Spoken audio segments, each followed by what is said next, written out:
Hey, welcome back to my channel. My name is Kaylin. If you're new to my channel, thank you so much for wanting to stick around. I'm so glad that you are joining me here and joining us all here on my channel. And if you've been around forever, you know how much I love you, and I just appreciate seeing you each week and you being interested in my life and what I'm sharing here. So thank you for being here. We've had some kind of overwhelming changes with my pregnancy happen, and just a big life change happen as well. So in this video today, I'm going to do just a brief life update and then mostly talk about what I've been dealing with my pregnancy and my change in my birth plans, which has been kind of a lot to manage and navigate. And stay tuned, because in a day or two I'm going to be sharing some really exciting big news, and it's pretty much a crazy testimony of what God did. It's been the most encouraging thing to me. God's hand is all over it, and I just can't wait to share the story with you guys. I love stories like this and seeing how God can do such amazing things, and it's been such an encouragement to myself and to my husband and to our hearts, and I just can't wait to share that with you. So stay tuned in the next few days or week or so,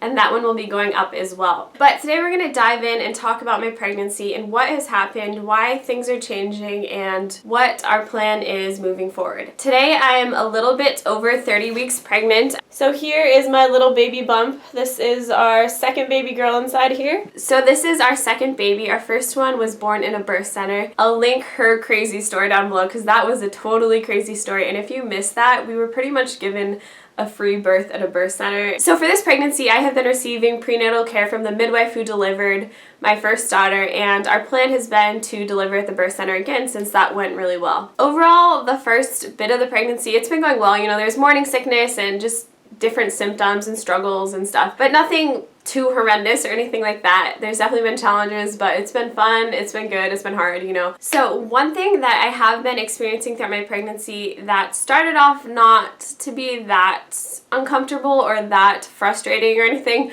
was itching. And I know itching can be common during pregnancy, especially on your stomach as the skin is stretching, but I would mostly have itching on my hands and my feet, and this started somewhere in the 20s, the weeks of the 20s, in the second trimester. And it's weird, it's like under the skin. And before I had an idea of what it might be, I described it as something bothering me in my blood.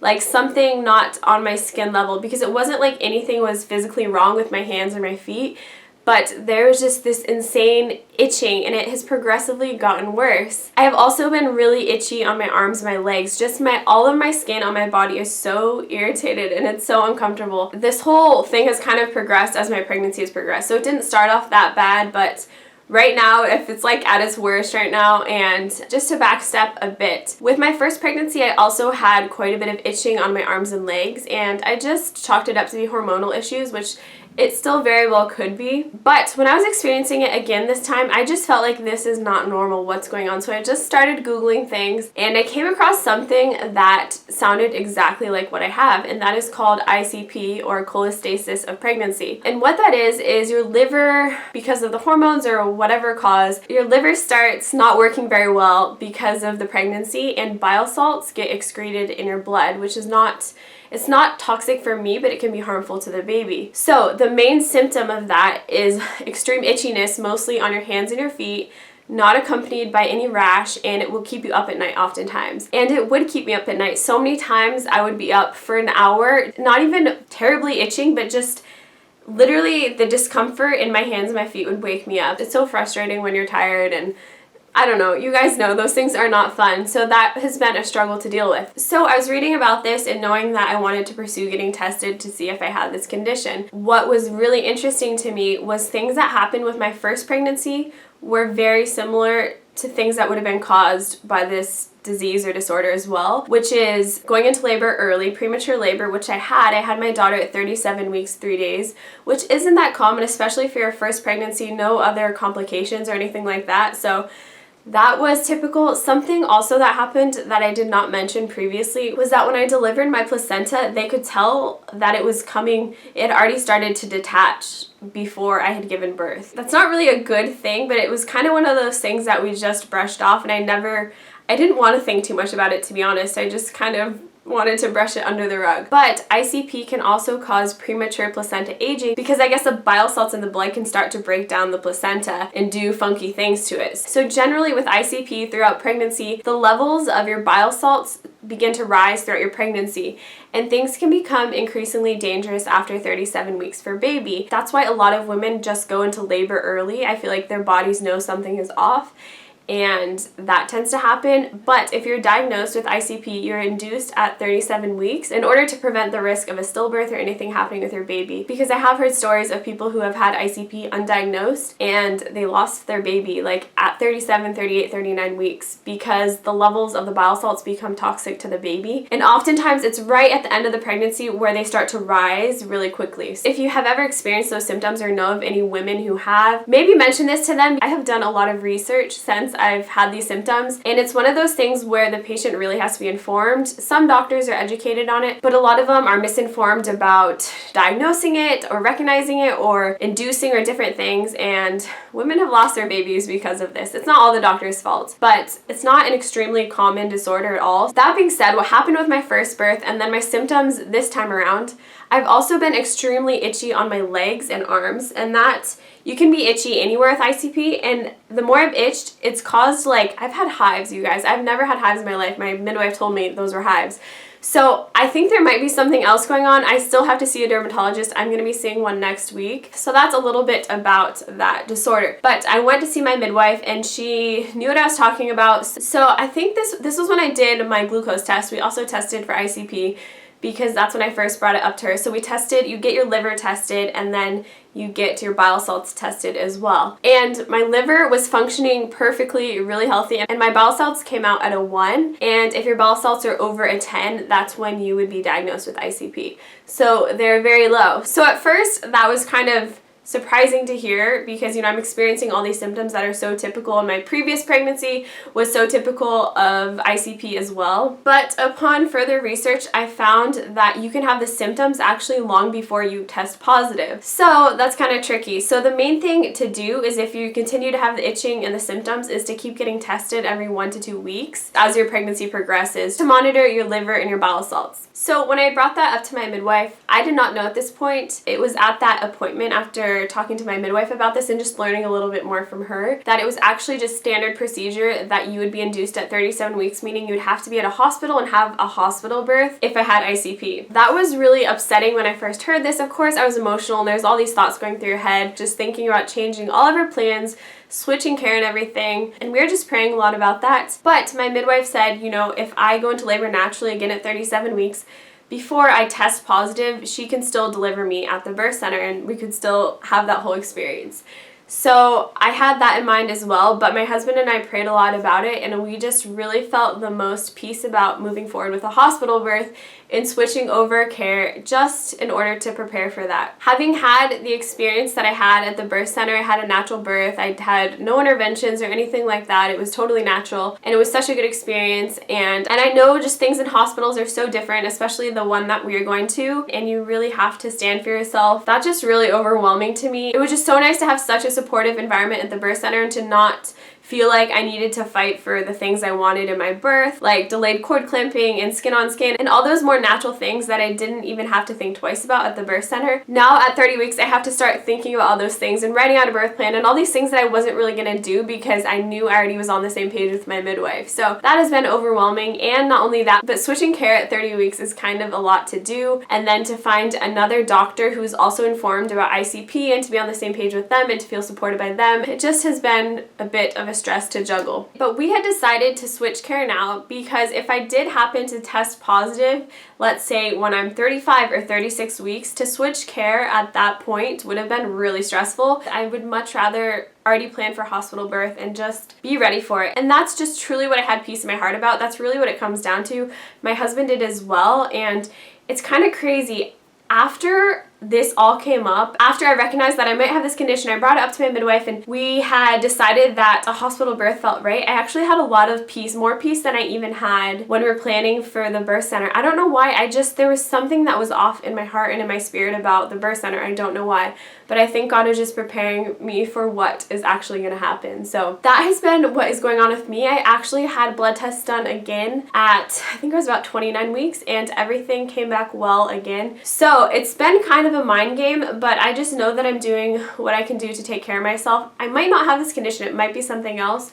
So I'm going to see a dermatologist and an allergist as well, but my general doctor thinks that maybe it has been a lifestyle change, like something that I've been eating or putting on my skin. But as you guys know, we eat pretty well and we're into natural, holistic beauty and skincare and stuff like that. So I know I haven't really introduced something new, at least I think. I really just feel like everything is so heightened. I know that's so common. Your immune systems change, your hormones do so much, and it's so common to have different skin irritations and conditions throughout pregnancy. But it has been so uncomfortable, you guys. I have tried everything. It will keep me up at night. I have to take Benadryl to sleep, which I really don't want to do, but I will literally drive myself crazy if I don't. It's been really hard, and my skin will be fine, and then I'll start itching, and then like hives will kind of come up and they'll kind of go away.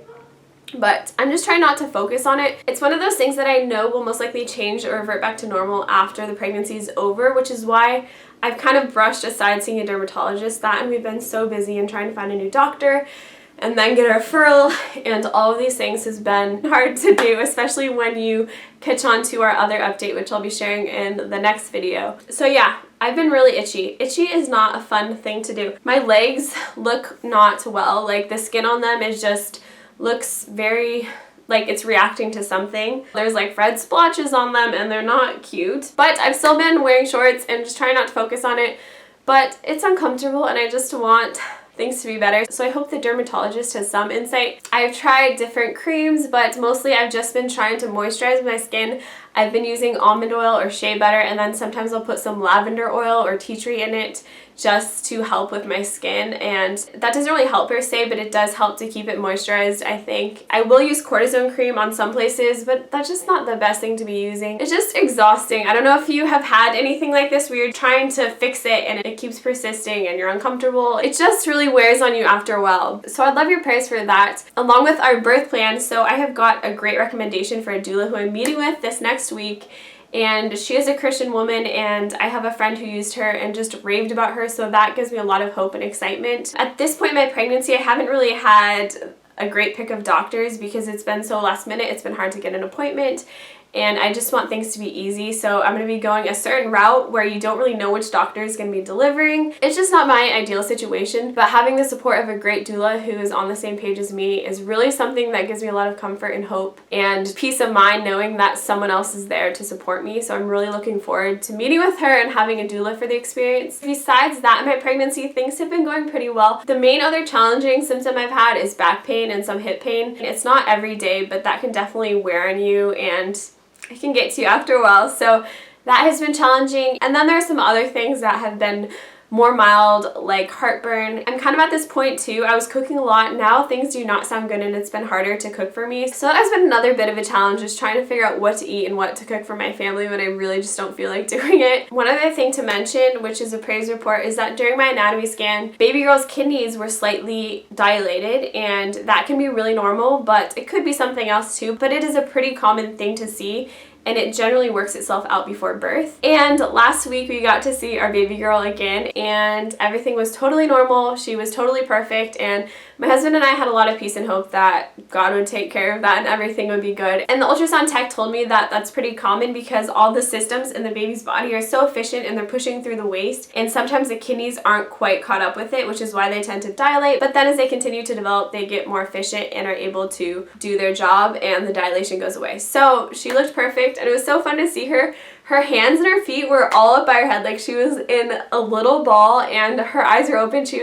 It looked like she was looking at us, and it was so cute. She's getting so big, and she had big cheeks already, even though she was 3 pounds in the ultrasound, but it was so fun to see her, and I kind of hope she stays in that little ball because it's more comfortable that way when she's not all stretched out. Alright guys, so that is what has been going on with my pregnancy. Overall, things are fine. I have been very uncomfortable. I have not tested positive for this yet, but I'm planning on possibly testing positive for it down the line and possibly needing to be induced. I have a lot of peace and a lot of hope. For me, the main stress is just seeing the doctors, and I have to continue to get blood work done and then going to see the dermatologist, all these little things, and meeting with the doula. Those sorts of things are the more overwhelming part for me, just practically switching everything over. But I really have a lot of hope. I really know that God is going to be with me through this birth and that He is going to make a way for me. This is something that I really feel led to do despite how my tests are coming back. I don't know what's going on, but we're just going with what we feel like God is leading us to do. I'm just trusting that God is going to provide for us and provide us with great nurses, a great doctor, and just give my body the grace. And I'm also drinking my red raspberry leaf tea to get my uterus nice and strong, especially if I have to get induced early. I just want my uterus to be operating well and strong. So I still intend to do a natural birth at the hospital, 100%. I'm not planning on getting the epidural, and my desire is to not have any interventions, of course, but it does help knowing that I have had one natural birth. Anyways, guys, thank you so much for sticking with me to the end. I would love your prayers and just agreement for all the good things God has for us in this birth, and I can't wait to share with you the testimony that God has done and some really exciting news in the next video. So I'm going to film that right now, so stay tuned so that you can watch that too. If you're new to my channel, I'd love to have you subscribe and say hi to me down below. And I hope that you guys are all having a really great summer and enjoying them with your families and finding lots of fun things to do and just relaxing and enjoying the warm weather. That has been one thing that has been so special, is